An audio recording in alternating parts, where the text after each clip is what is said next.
नमस्कार, मैं हूं आपके साथ शिप्रा झा और आप देख रहे हैं देश का पहला समझाने वाला बुलेटिन खबर तो समझिए।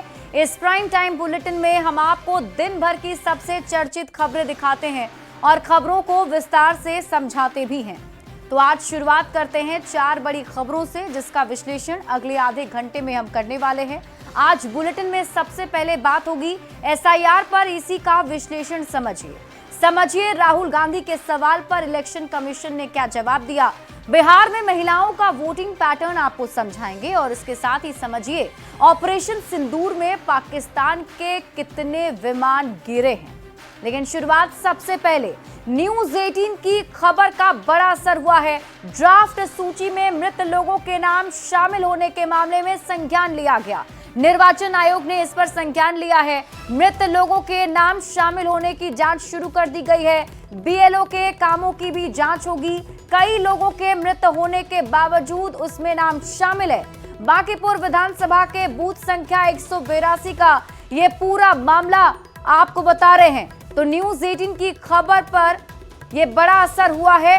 मृत होने के बावजूद कई लोगों का नाम ड्राफ्ट सूची में था, इस पर संज्ञान लिया गया है। न्यूज 18 संवाददाता रवि एस नारायण अधिक जानकारी के साथ जुड़ गए। रवि, न्यूज 18 ने ग्राउंड जीरो पर जाकर ये पूरी जानकारी जुटाई है, जो खबर बताई गई, क्या कुछ अपडेट इस पर? जी बिल्कुल, न्यूज 18 ने और पूरी जब जांच की तो कई मामले सामने आए थे, जिसमें कई लोगों के नाम नए ड्राफ्ट सूची में शामिल थे जो कई साल पहले मृत हो गए थे, निधन उनका हो गया था। लेकिन ये जो गड़बड़ियां कहां से हुई, कैसे हुई, इसे लेकर के निर्वाचन आयोग ने न्यूज 18 की खबर का संज्ञान लिया है और उस पर जिला प्रशासन को भेजा है और जिला प्रशासन ने इसे तमाम चीजों की जो है वो जांच शुरू कर दी है। इसमें इसकी भी जांच होगी कि जो चीजें कैसे शामिल हुई और इन चीजों को जल्द से जल्द जो है वो सुधारा जाएगा। और साथ ही जो BLO पर सवाल खड़े हो रहे हैं कि आखिर उसने कैसे काम किया, देखा या नहीं देखा, या फिर फॉर्म ले गए थे, या तमाम जो BLO के जो काम है उस पर भी जांच की जाएगी। और अगर लगता है कि BLO की गलतियां पकड़ी जाएंगी तो कार्रवाई भी की जा सकती है। तो न्यूज 18 की खबर का संज्ञान हुआ है और हमारी कोशिश भी यही है कि जहां कहीं भी जो चीजें चूक हो उसके सामने लाएं, ताकि समय रहते उसे सुधारा जा सके। और निर्वाचन आयोग लगातार ये अपील भी कर रहा है कि कहीं से भी अगर कोई आपत्ति है, दावा है, तो सामने लाएं, उसको सुधार किया जाएगा। तो जो भी मृत लोग थे जिनका नाम शामिल है उस पर जांच शुरू है और जल्द कार्रवाई की जा सकती है। जी चलिए, ठीक है, शुक्रिया रवि इस अपडेट के लिए। और अब आप खबर तो समझिए। देखिए, न्यूज 18 ने ड्राफ्ट सूची पर खबर दिखाई, जिसमें बांकीपुर विधानसभा के बूथ संख्या 182 से जुड़ा ये पूरा मामला था। ड्राफ्ट सूची में मृत लोगों के नाम भी शामिल थे, इसी पर सवाल उठाया गया। कई लोगों के मृत होने के बावजूद भी उनका नाम ड्राफ्ट सूची में शामिल था। फिर न्यूज 18 ने जब ये खबर चलाई तो निर्वाचन आयोग ने तुरंत इस पर संज्ञान लिया है और मृत लोगों के नाम शामिल होने की जांच भी शुरू कर दी गई है। इसके साथ ही BLO के कामों की भी जांच की जाएगी, ये कहा जा रहा है। तो न्यूज 18 पर खबर चलने के बाद गलती को सुधारा जा रहा है और यही वजह है कि इस रिपोर्ट के बाद संज्ञान लिया गया है। बढ़ते हैं आगे और बात अगली खबर की। RJD के राज्यसभा सांसद मनोज झा ने निर्वाचन आयोग को लेकर तीखी टिप्पणी की। मनोज झा ने कहा कि बांग्लादेश के चुनाव आयुक्त जैसी हालत हो जाएगी। इस पर बिहार की सियासत गर्मा गई है। सत्ता पक्ष ने इस पर पलटवार किया है। सबसे पहले आप रिपोर्ट देखिए, फिर खबर तो समझिए।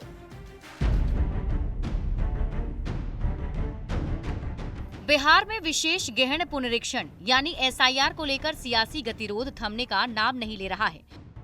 इस बार RJD के राज्यसभा सांसद मनोज झा के बयान पर बवाल मच गया है कि माननीय चुनाव आयोग को अपने प्रेडिसेसर को देखना चाहिए, पहले चुनाव आयुक्त को, फिर फैसला लें। नहीं तो बांग्लादेश के चुनाव आयोग की जो हालत हुई थी उसी दिशा में चीजें जा रही हैं। दरअसल पिछले दिनों बांग्लादेश के 2 पूर्व मुख्य चुनाव आयुक्त को गिरफ्तार कर जेल में डाला गया था। इनके खिलाफ चुनाव में धांधली कर सत्ता पक्ष को फायदा पहुंचाने और साजिश के तहत विपक्ष को हराने का आरोप था।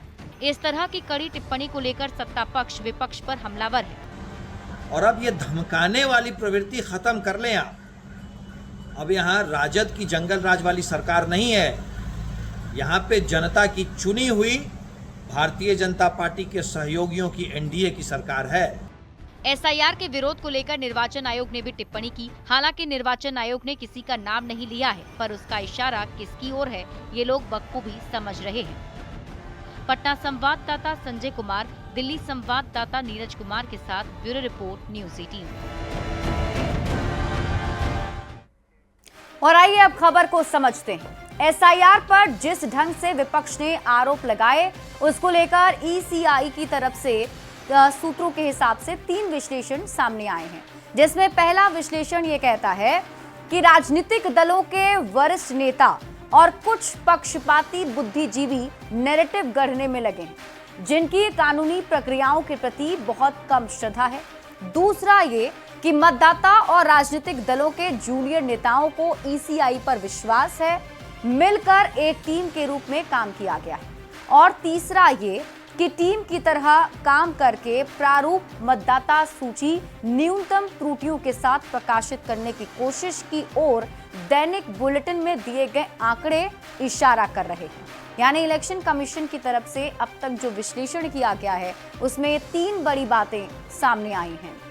बढ़ते हैं आगे बात अगली खबर की। राहुल गांधी के आरोपों पर पलटवार करते हुए निर्वाचन आयोग ने कहा कि राहुल गांधी के दावे भ्रामक हैं, जिस पर सियासत तेज हो गई है। एनडीए नेताओं ने राहुल गांधी पर तंज कसा तो कांग्रेस के नेता ईसी और बीजेपी पर निशाना साध रहे हैं।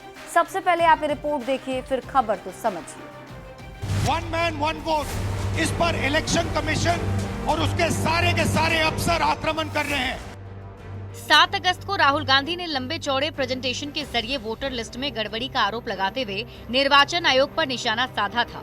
एक दिन के अंदर निर्वाचन आयोग ने फैक्ट चेक करके राहुल गांधी के दावों को गुमराह करने वाला और भ्रामक बता दिया। अब बीजेपी के राष्ट्रीय प्रवक्ता गौरव भाटिया ने पलटवार करते हुए कहा है कि बिना सबूत राहुल गांधी धमका रहे हैं। संवैधानिक संस्था को धमकाना गलत है। संवैधानिक संस्थाओं को बिना प्रमाण के नष्ट करने का प्रयास।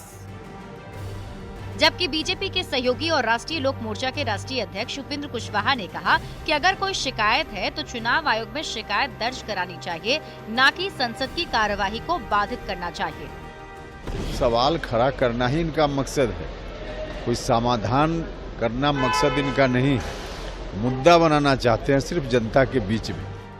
राहुल गांधी पर एनडीए नेताओं के तंज पर कांग्रेस सांसद प्रमोद तिवारी का कहना है कि राहुल ने निर्वाचन आयोग पर सवाल उठाया है। बीजेपी के लोग इतने बेचैन क्यों हैं? राहुल गांधी ने तो इलेक्शन कमीशन का ही प्रपत्र जारी किया है, तो एफिडेविट किस बात की? अच्छा, आरोप लगाया है, सच्चाई बयान की है चुनाव आयोग के खिलाफ, बोल भाजपा रही। ये मतलब चोर चोर मौसरे भाई। निर्वाचन आयोग के सूत्रों की माने तो 2018 में भी ऐसे ही आरोप लगाए गए थे। तब सुप्रीम कोर्ट ने कमलनाथ की याचिका अस्वीकार कर दी थी। अब 2025 में वही चाल चली गई है, जिसका कोर्ट में टिकना मुश्किल है। Bureau report news 18। तो राहुल गांधी ने निर्वाचन आयोग पर जो आरोप लगाए हैं, उसका जवाब निर्वाचन आयोग ने भी दिया है। आइए अब आपको एक एक करके राहुल गांधी के सवाल और निर्वाचन आयोग के जवाब बताते हैं। देखिए, राहुल गांधी ने सवाल पूछा, विपक्ष को डिजिटल वोटर लिस्ट क्यों नहीं दिए जा रहे हैं? इलेक्शन कमीशन ने जवाब दिया, मशीन रीडेबल लिस्ट की मांग सुप्रीम कोर्ट खारिज कर चुका है। इसके साथ ही राहुल गांधी ने अगला सवाल पूछा, सीसीटीवी फुटेज किसके कहने पर और क्यों मिटाए जा रहे हैं? इलेक्शन कमीशन ने जवाब दिया, 1 लाख पोलिंग बूथ के सीसीटीवी फुटेज देखने में 273 साल लगेंगे। राहुल गांधी ने सवाल पूछा, फर्जी वोटिंग और वोटर लिस्ट में गड़बड़ी क्यों की गई?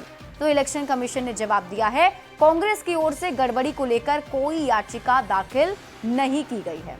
इसके बाद राहुल गांधी ने सवाल पूछा, विपक्ष के नेताओं को डराया धमकाया क्यों जा रहा है?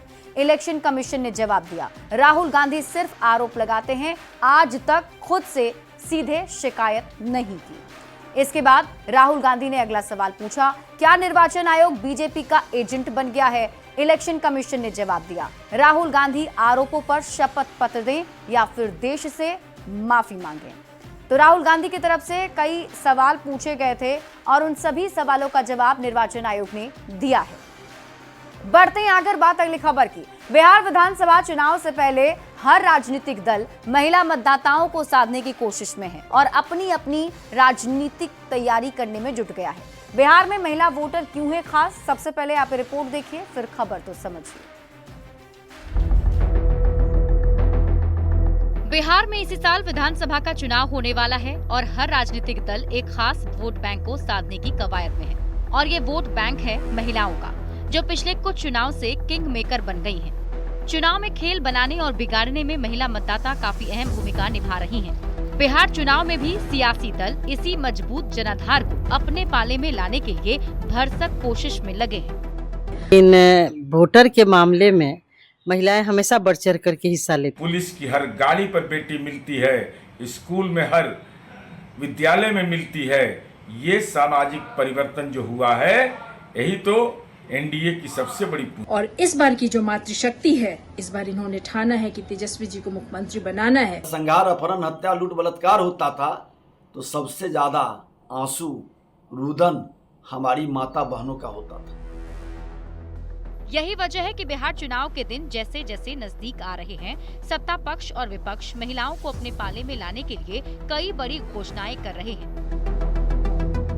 पटना संवाददाता शैलेंद्र कुमार के साथ ब्यूरो रिपोर्ट, न्यूज़ 18। और आइए अब इस खबर को समझ लेते हैं। देखिए, साल 2020 के विधानसभा चुनाव के दौरान 54% पुरुषों ने वोट किया था, जबकि 60% महिलाओं ने वोट डाला था। यानी कि 6% महिलाओं ने पुरुषों से ज्यादा वोट किया था। हालांकि महिलाएं पहले इतनी बड़ी गेम चेंजर नहीं थी। 1962 के चुनाव में 55% पुरुषों ने वोट किया था, जबकि मात्र 32% महिलाओं ने वोट डाला था। यानी कि 23% पुरुष ज्यादा वोट करते थे। यही नहीं, जिस साल लालू प्रसाद राबड़ी देवी को सीएम नीतीश कुमार ने सत्ता की ताकत से बेदखल किया, उस साल यानी कि 2005 में भी 50% पुरुषों ने वोट किया था, जबकि 43% महिलाओं ने वोट डाला था। यानी कि तब भी 7% पुरुष ज्यादा थे। साल दर साल महिलाएं ज्यादा ताकतवर हुई हैं। आर्थिक और सामाजिक तौर पर महिलाएं काफी सशक्त हुई, ज्यादा संख्या में घर से निकलने लगी और जिन्होंने बाद के चुनाव में ये साबित कर दिया कि बिहार की गद्दी पर कौन बैठेगा, ये महिला मतदाता ही तय करेंगी। और यही वजह रही कि 2020 के चुनाव में 166 सीटों पर महिला मतदाताओं ने ज्यादा वोट किया। फिर 2015 की बात कर लीजिए। साल 2015 के विधानसभा चुनाव में 202 सीटों पर और 2010 में 162 सीट पर महिलाओं ने पुरुषों की तुलना में ज्यादा वोट डाले हैं। और ये माना जाने लगा कि महिलाएं साइलेंट वोटर के तौर पर सीएम नीतीश कुमार को वोट करती हैं। यही वजह है कि इस बार के चुनाव में हर एक दल महिलाओं को लुभाने की कोशिश में लगा हुआ है। सीएम नीतीश कुमार सरकारी नौकरी में महिलाओं को 35% आरक्षण में डोमिसाइल लागू कर चुके हैं। वृद्धा और विधवा पेंशन की राशि 400 से बढ़ाकर 1100 रुपए कर चुके हैं। तो वहीं तेजस्वी यादव ने सरकार बनने पर माई बहन मान योजना के तहत महिलाओं को 2500 रुपए हर महीने देने का वादा किया है। तो महिलाएं अब किसकी बातों पर भरोसा करती है, ये चुनाव के नतीजे ही बताएंगे। और फिलहाल इस बुलेटिन में अभी के लिए बस इतना ही। आप देखते रहिए न्यूज़ 18 बिहार झारखंड।